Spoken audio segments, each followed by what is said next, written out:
종방을 향해 달려가는 드라마 부부의 세계는 시청률 24.3%를 기록하며 모든 종편 드라마 최고 기록을 경신했을 뿐만 아니라 사회적 신드롬으로까지 확산된 모양새이다. 드라마의 골조만 보자면 애인 있는 남편과 남편 친구와 외도하는 아내 이혼 후 전 아내를 스토킹하는 남편과 다시 그 전 남편과 자는 아내 등 막장의 끝판 진행으로 이해의 수준을 안드로메다로 날려버렸다. 그럼에도 불구하고 이 드라마를 3류로 매도할 수 없는 건 매회 캐릭터들의 설득력 있는 상황 설정과 연출력, 그리고 몰입감 높이는 배우들의 열연 때문일 것이다. 박인규의 섬뜩한 폭력신이나 지선우, 이태호의 몸을 사리지 않는 몸싸움 등은 현실감을 높이고 이들의 폭력이 단순한 폭력성의 묘사를 넘어 캐릭터의 성격을 입체적으로 부각시켜준다. 게다가 상간녀의 임신과 이혼, 아내의 복수와 남편의 리벤지 등 반전에 반전을 거듭하는 스릴감과 속도감 있는 연출로 진부한 소재의 식상함을 덜어내고 있다. 이런 세련된 연출과 섬세한 장치들이 점 하나만 찍으면 남이 되는 아내의 유혹이나 김치 싸대기를 날리며 선방하던 여타의 불륜 드라마들과 지평을 달리하게 한다. 무엇보다 사랑병원 부원장으로 분한 김희애의 매력이 이 드라마의 활용점정이란 사실은 누구도 부인할 수 없을 것이다. 세련되고 고혹적인 김희애의 지선우는 다른 어떤 여배우로도 대체될 수 없는 확고한 캐릭터를 부여하고 있다. 예쁘고 연기 잘하는 배우는 많지만 감정의 밑바닥까지 헤아릴 듯한 지선우의 깊이 있는 매력은 누구도 쉽게 따라할 수 없다. 매회마다 그녀가 입고 등장하는 옷과 액세서리 역시 방송이 끝날 때마다 빠짐없이 화제가 되곤 한다. 집안에서 편히 걸치고 나오는 바비아니 필리피의 니트 케이프가 158만원, 블루마린의 블루 플라워 패턴의 실크 블라우스는 218만원, 파비아니 필리피 수트, 한 벌 366만원, 디디의 두보 진주 귀걸이 128만원.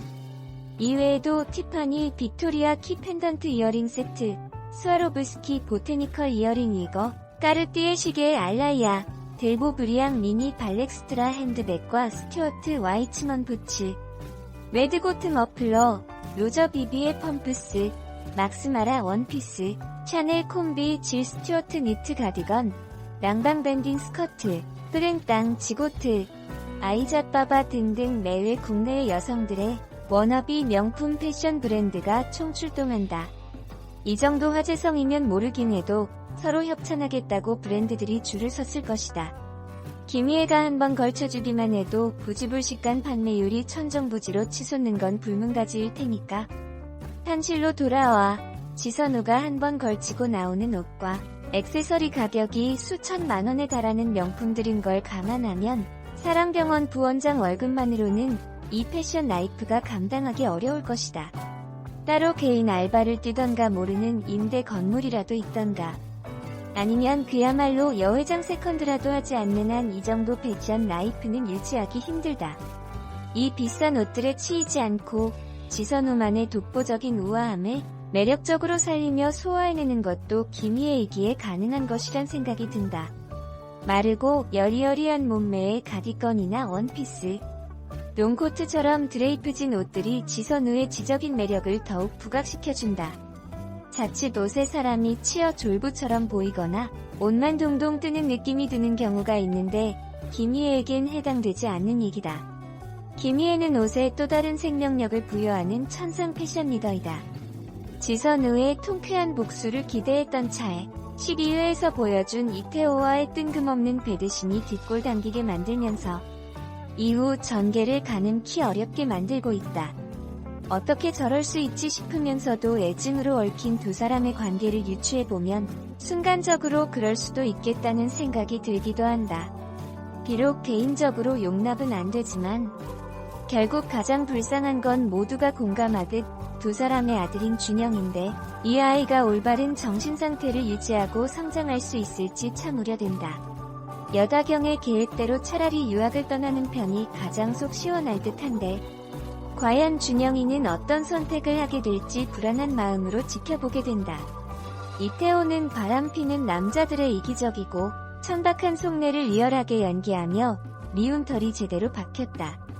반면 이태호를 욕하면서도 실물 영접해보니 여다경 심정이 이해된다며 세 번째 첩이 되고 싶은 생각이 들더라는 속 빈 여자들의 댓글들이 화제가 되기도 했다. 덕분에 시청자들에겐 무명에 가까웠던 연기자 박해준의 인지도가 급상승하는 계기가 되었다. 박해준 외에도 이태호에 대한 사랑을 믿으며 불륜에 빠져든 여다경 역의 한소희, 기회주의자이지만 미워할 수 없는 설명숙 역의 최국희나 바람둥이, 손재영 역의 김영민, 집착과 폭력으로 현서를 괴롭히는 악당 박인규 역의 이학주, 맞고 살면서도 인규에 대한 연민의 마음을 버리지 못하는 현서 역의 심은우 등이 이 드라마를 통해 새롭게 주목받고 있다. 드라마는 이제 사회만을 남겨두고 있다. 지선우는 과연 우리가 바라는 대로 통쾌한 복수를 통해 사이다 같은 맛을 선사할지, 지지부진한 애증의 사슬에 묶여 지옥도를 벗어나지 못하게 될지. 지선우와 고유림의 대화처럼 부부의 세계는 정말이지 알다가도 모를 세계이다. 그토록 죽고 못살아 결혼을 해도 지겨워지는 때가 있고 그 한켠에서 바람을 피기도 한다. 그러나 이태호가 말하는 사랑에 빠진 게 죄는 아니잖아라는 말은 선을 지킬 때나 용서가 되는 법이고, 우리가 도덕이라거나 법률로 선을 정해놓고 사는 건 상대에 대한 예의와 인간으로서의 기본을 지키자는 뜻이다. 그 선을 넘나들며 자유롭고 싶다면 제도의 틀 안에 들어오지 않으면 될 일이다. 간통죄가 폐지되고 언제부턴가 불륜도 사랑으로 미화되는 사회적 분위기가 만연하며 공적인 공간에서조차 쉽게 불륜 남녀들을 보게 된다.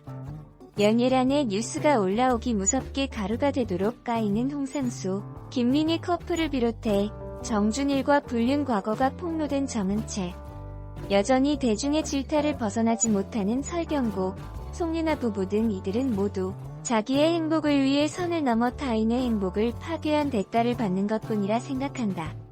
그리고 이런 사회적 질타는 건강한 상식을 가진 사회의 온당한 질책이라는 생각을 한다.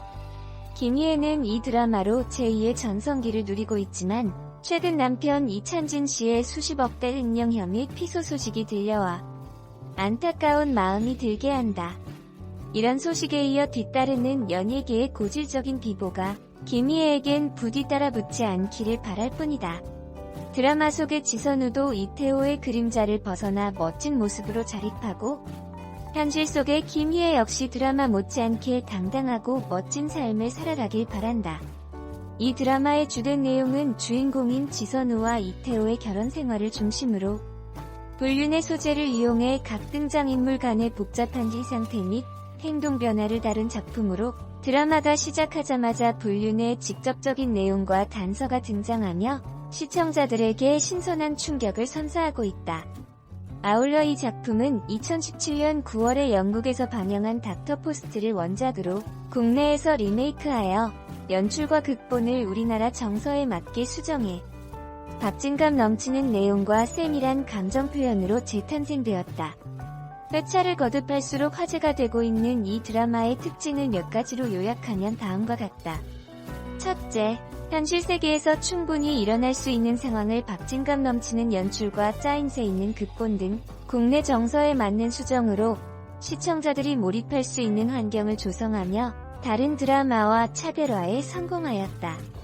둘째, 작품에 등장하는 인물의 묘사를 극대화할 수 있는 연기파 배우들의 출연으로 드라마를 시청하는 내내 추가로 몰입감을 올리는 요소가 되었다. 셋째, 코로나19 바이러스 사태로 외부 활동이 제한적인 특수한 환경을 잘 활용하여 시청자들의 참여를 극대화하는 데 성공하였다.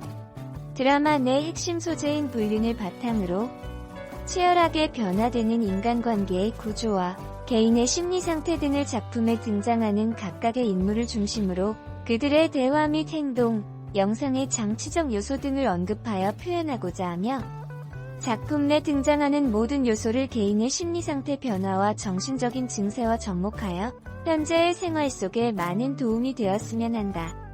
그리고 부부의 세계를 다룬 이 포스팅에서 극중 인물의 심리 상태를 추가하여 같이 포스팅하려 하였으나 포스팅 분량이 너무 방대해지는 부분에 따로 표현하고자 하니 참조 바란다. 마지막으로 이 작품을 시청하며 우리에게 주는 시사점을 요약하면 다음과 같다. 첫째, 사람과 사람 간의 숭고한 사랑의 형태는 과연 어떠한 것인지. 둘째, 사람의 심리 변화와 정신적 증상의 악화는 어떠한 행동을 유발하는지. 셋째, 이러한 심리 변화 및 증상을 본인의 생활에 어떻게 접목시켜 좀 더 나은 자아 실현과 행복한 삶을 꿈꿀 수 있는지 등이다. 현실에 발생할 수 있는 내용을 소재로 하여 작품에 등장하는 인물의 심리 상태를 본인과 대조하여 본인의 메타인지 능력 강화에 도움이 될 수 있다는 확신이 들어 개인적으로 매우 기쁘게 생각하며 어떠한 내용이 구체적으로 도움이 될지 차후 포스팅에서 세세하게 설명하고자 한다.